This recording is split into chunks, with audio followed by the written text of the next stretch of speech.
Hello learners, welcome to MTC Learning, Standard TY BCom, Subject Cost Accounting, and our today's topic is Contract Costing. Students, we already done with the theoretical part and already done with question number 1 of Contract Costing. Let us see the another question number 2 based on Contract Costing. अब यहाँ पे आपके पास है ना question पढ़ोगे तो समझ में आएगा ना बच्चों. यहाँ पे आपके पास कैसा दिया है आप मालूम है, डिफरेंट सिचुएशंस दिए कि कौन सी सिचुएशन में आप कैसे जर्नल प्रॉफिट कितना और कैसे ट्रांसफर कर सकते हो. Let us read the question first. To understanding the question is very important part for solution. ठीक है, कोई भी क्वेश्चन को बहुत अच्छे से सॉल्व करने के लिए ना क्वेश्चन का समझ में आना बहुत जरूरी है. If you are knowing the problem, then only you are able to solve with the answer. The following expenses were incurred in an unfinished contract. ठीक है, obviously कोई भी कॉन्ट्रैक्ट फिनिश हो जाए और उसका अकाउंटिंग ट्रीटमेंट हमें करने दे तो हम टीवाई में नहीं होंगे. ठीक है, क्योंकि हम टीवाई में है तो always we are dealing with the hard things. बहुत ही मजबूत इरादे के साथ और मजबूत वाली चीजों के साथ हमको डील करना होता है. So the following expenses were incurred in an unfinished contract during the year 2015. 2015. So we have material of 90,000, wages of 60,000 and the other expenses of 30,000. 2 lakh. अच्छा, यहाँ पे वो रुपीज मिस हो गया है, मैं लिख देती हूँ. ठीक है, rupees 2 lakh was received by the contractor being 80% of the work certified. क्योंकि हमने 80% काम कंप्लीट कर लिया है तो 2 लाख रुपया हमको मिला है. बीइंग अ कॉन्ट्रैक्टर हमको 2 लाख रुपया मिला है. Then work done but not certified was 5,000. 5,000 का काम हमने और कर लिया था लेकिन उसके लिए हमें आर्किटेक्चर ने सर्टिफिकेट नहीं दिया. यानी यहाँ पे जब हम 2 लाख डिवाइड बाय 80% करेंगे तो मुझे मिलेगा वर्क सर्टिफाइड और वर्क अनसर्टिफाइड के लिए मेरे पास क्वेश्चन में 5,000 रुपीज है जो मुझे कहाँ पे रिकॉर्ड करना है. Yes of course contract account के क्रेडिट साइड पे ही रिकॉर्ड करते हैं हम. वर्क सर्टिफाइड भी वर्क अनसर्टिफाइड भी under the heading of WIP, work in progress. Now determine the profit to be credited to profit and loss account and profit kept reserve in all 3 alternatives given below.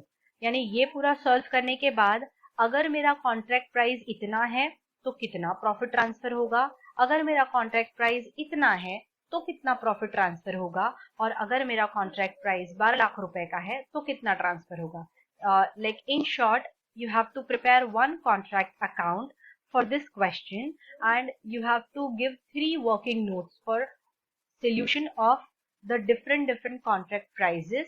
In that cases, how much profit you're going to transfer to your profit and loss account and how much you're keeping as your reserve. कितना आप reserves में रखोगे और कितना profit आप transfer करोगे.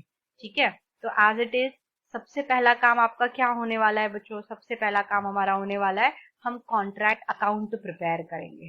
ठीक है, कॉन्ट्रैक्ट अकाउंट प्रिपेयर करोगे तो कॉन्ट्रैक्ट अकाउंट कैसे प्रिपेयर करना है. ऑब्वियसली टी फॉर्मेट है ना, दुनिया में सब लोगों को आता है टी फॉर्मेट करना. अब टीवाई में आके आपको टी फॉर्मेट करना नहीं आता तो कहीं से कूद जाओ.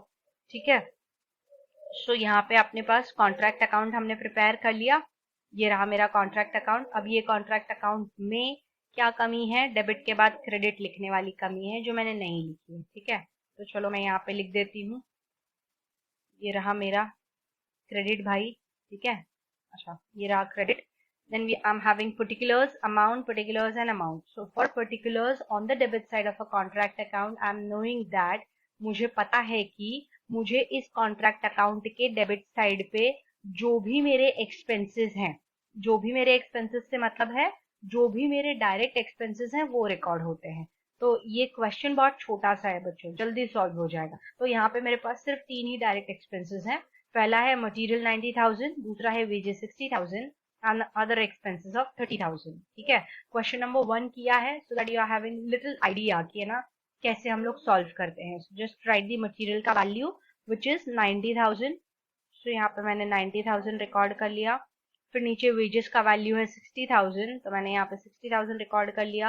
अदर एक्सपेंस के नाम पे I am having 30,000 so I am writing over here 30,000. ठीक है, अब by WIP, work in progress. Work in progress के लिए दो चीजें लिखनी होती है, एक लिखना होता है वर्क सर्टिफाइड और दूसरा लिखना होता है वर्क अनसर्टिफाइड। अच्छा, यहाँ पे बची खुची चीजें भी यहीं पे हम रिकॉर्ड करते हैं बच्चों। तो क्योंकि हमारे पास क्वेश्चन में कुछ भी कैरिड डाउन नहीं दिया है, तो हम अपने घर का कैरिड डाउन तो यहाँ पे लिखेंगे नहीं, ठीक है। We are not recording anything, हम यहाँ पे कुछ भी रिकॉर्ड नहीं करेंगे, ठीक है। और फिर डायरेक्टली लिखेंगे वर्क सर्टिफाइड। तो वर्क सर्टिफाइड कैसे डिफाइन होगा, यहाँ पे क्वेश्चन में बोला है 2 लाख रुपया मिला, 2 lakh rupees was received by the contractor, contractor के पास से, क्योंकि हमने 80% ऑफ द वर्क सर्टिफाइड था, ठीक है। आर्किटेक्चर ने 80% काम कंप्लीट किया तो 2 लाख रुपया मिला है, ठीक है। तो आप ऐसे बोल सकते हो कि 80% काम किया तो 2 लाख रुपीज मिला, 100% काम किया तो कितना मिला होता। तो कैलकुलेशन में 2 लाख करके मल्टीप्लाई बाय 100 करके डिवाइड बाय 80 करोगे तो भी आपको आंसर आएगा, या डायरेक्टली 2 लाख डिवाइड बाय 80% कर दोगे तो भी आंसर आएगा। तो your answer will B, calculator पे करके देख लेना, मैंने कर लिया है, इट्स 2,50,000, ठीक है, 2,50,000। मैंने आपको क्या बोला, आप वर्क सर्टिफाइड कैसे फाइंड आउट करोगे, लिखा है क्वेश्चन में कॉन्ट्रैक्टर को 80% काम कंप्लीट करने के बदले 2 लाख रुपया मिला, ठीक है। 80% काम कंप्लीट करने के बदले 2 लाख रुपया मिला है, ठीक है। नहीं, 2 लाख रुपया मिला है क्योंकि उसने 80% काम कंप्लीट किया है, ऐसा। 2 लाख रुपए मिले हैं क्योंकि उसने 80% काम कंप्लीट किया है। तो 100% अगर काम कंप्लीट किया होता तो कितना मिलता, तो हम करेंगे 2 lakh multiply by 100 divide by 80, या फिर 2 lakh directly divide by 80%, so we are getting 2,50,000. After that we have to record work uncertified which is already given in the question as 5,000. अब कुछ भी रिकॉर्ड करने के लिए नहीं है, तो we directly finding out the notional profit. Notional profit find out करना पड़ेगा। तो चलो क्रेडिट साइड का टोटल करो, डेबिट साइड का टोटल करो। तो क्रेडिट साइड पे दो ही आइटम है भैया, 2,55,000 इज देयर, और डेबिट साइड पे है मेरे पास 90 प्लस 60 प्लस 30। तो 60 30 कर देंगे तो वापस 90 हो जाता है, 90 90 मतलब 1,80,000। सो कैलकुलेटर पे ले लो, 2,55,000 माइनस 1,80,000, तो आपको मिलेगा 75,000। तो this 75,000 is consider as your notional profit. ये 75,000 बनेगा आपका नोशनल प्रॉफिट। अब ये नोशनल प्रॉफिट आने के बाद अगला प्रोसीजर होता है कि कितना अमाउंट हमको प्रॉफिट एंड लॉस में ट्रांसफर करना है और कितना अमाउंट हमको रिजर्व्स में ट्रांसफर करना है।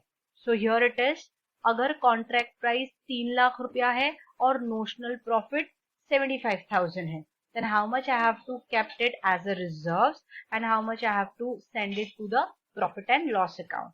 So let us move further. आगे जाते हैं और चेक करेंगे। देखो मैंने एक वर्किंग नोट ऑलरेडी प्रिपेयर कर दिया है, दूसरा तीसरा हम साथ मिलकर प्रिपेयर करेंगे। So when a contract price is 3 lakh and work certified is 2,50,000, ठीक है। तो हमारे पास क्या आएगा formula, 2,50,000 divide by 3 lakh into 100 करोगे तो 83.33% ऑफ द कॉन्ट्रैक्ट प्राइस, बराबर है। और इतना यानी काम आपका कंप्लीट है, टोटल कॉन्ट्रैक्ट का 83.33% आपने कंप्लीट कर लिया है। That means as it is more than 50% of the contract price, the profit credited to profit and loss account is, दूसरा वाला स्लैब रेट बताया था ना बच्चों, फॉर्मूला वाला अगर वीडियो याद करोगे तो वहां पे आपको स्लैब रेट बताया था। फॉर्मूला वाला वीडियो याद करोगे तो स्लैब रेट बताया था, कौन सा वाला, कि अगर बिलो 25% है तो कुछ भी ट्रांसफर नहीं करने का, 25 to 50 है तो 1/3 करेंगे, 50 to 90 है तो 2/3 करेंगे, और अगर 90 से अबव है तो वो नोशनल प्रॉफिट रहता ही नहीं है, तब हम उसका नाम बदल के एस्टिमेटेड प्रॉफिट कर देते हैं, ठीक है। तो चलो, notional profit into 2/3 into cash received divide by work certified. तो here I am putting all the values, notional profit as 75,000 multiply by 2/3 which is as it is, again multiply by cash received given in the question is 2 lakh, work certified you just calculated work certified as 2,50,000, so put all the values, you will get the profit of 40,000। ये जो आपको 40,000 का profit आया है, इस 40,000 के profit को आप क्या लिखोगे, transfer to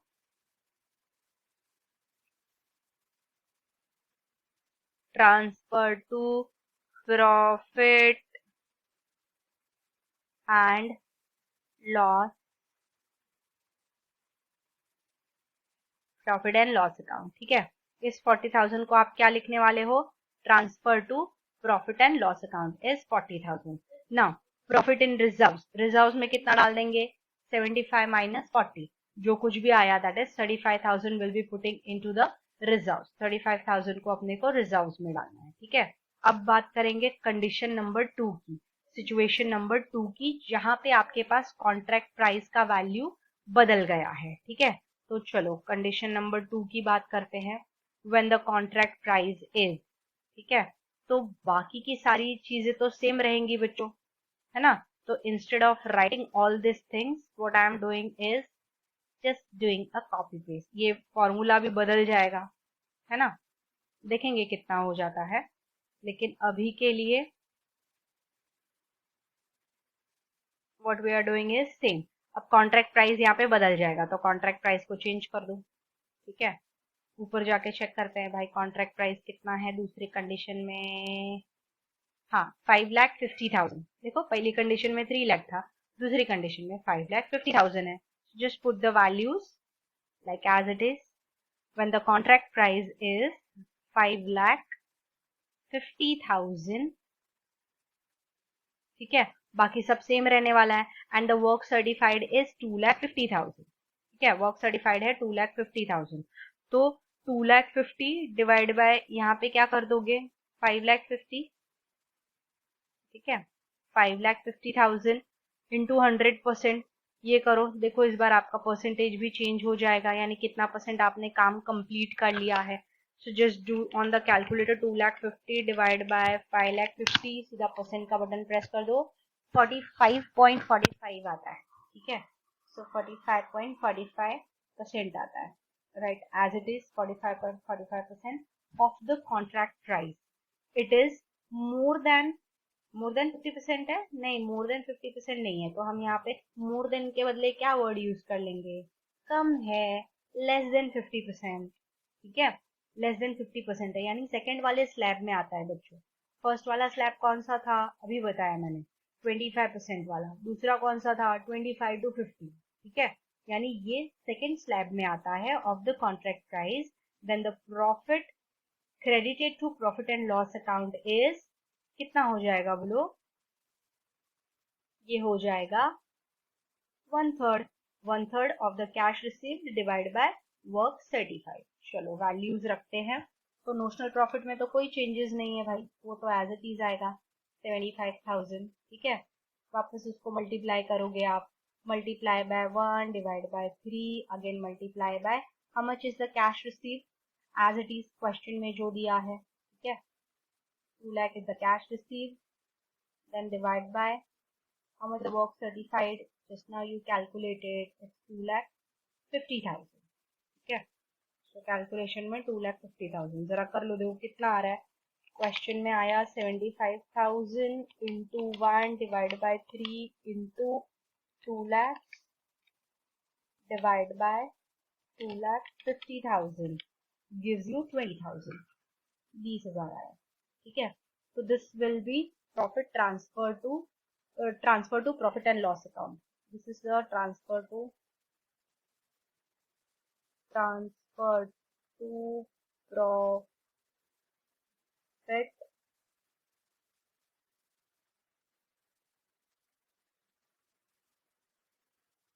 transfer to profit and loss account। ये आपके transfer to profit and loss account हो जाएगा। ठीक है, अब रिजर्व्स में कितना डालने वाले हो? चलो कैलकुलेट करो, यहाँ पे ब्रैकेट ओपन कर दो फटाक से। 75,000 माइनस 20,000। ठीक है, अभी इस 75 माइनस 20 के लिए भी आपको बच्चों कैलकुलेटर की जरूरत पड़ेगी। ठीक है, 55,000 आ जाएगा। 50,000 मतलब ये क्या है? This is your transfer to reserve. ये है आपका ट्रांसफर टू रिजर्व। ठीक है,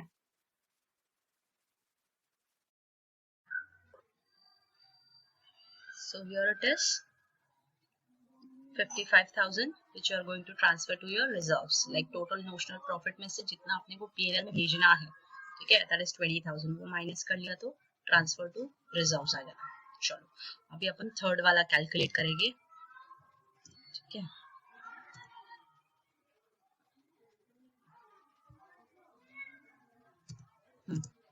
सो यहाँ पे चलते हैं, नंबर 3 कैलकुलेट करते हैं, थर्ड वाले के लिए कितना है contract price, let us go up and check कितना है कॉन्ट्रैक्ट प्राइस। क्वेश्चन में 12 lakh rupees will be the contract price. बाकी सब कुछ सेम रहेगा, ठीक है बच्चों, तो बाकी सब कुछ सेम रहेगा। तो अच्छा पहले इसे 3 नंबर को भी बिल्कुल सेम कर दिया जाए। Just open the bracket, it's number 3। चलो ये करेंगे। When the contract price is 12 lakh, that means you just have to write over here 12 lakh, 1 2 or 5 zeros, okay, and the work certified is 2,50,000, so 2,50,000 divide by कितना करना पड़ेगा, 12 लाख रुपया, ठीक है, into 100। let us do the calculations also, ठीक है, calculator पे calculation करो, कितना, that's 12, so here it is 2,50,000 divided by 12 lakh is 20.83%, ठीक है, so here it is 20.83% of the contract price। so here it is, हम क्या बोलेंगे, it is लेस देन। बच्चों ये क्या हो जाएगा, ये लेस देन हो जाएगा, ठीक है, ये मोर को कट कर दो और यहाँ पे लिखो less than, not 50, it's less than 25%, ये 25% से भी कम है of the contract price. So profit credited to profit and loss account is, your answer will B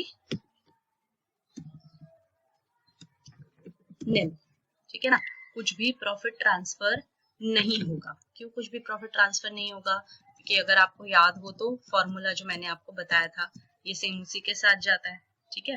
तो अगर आपको इन शॉर्ट फॉर्मूला याद है बच्चों, तो फिर आप ये कॉन्ट्रैक्ट कॉस्टिंग इजीली कर पाओगे। लेकिन अगर फॉर्मूला नहीं याद है तो कॉन्ट्रैक्ट कॉस्टिंग सॉल्व करने में प्रॉब्लम आएगी स्टूडेंट्स।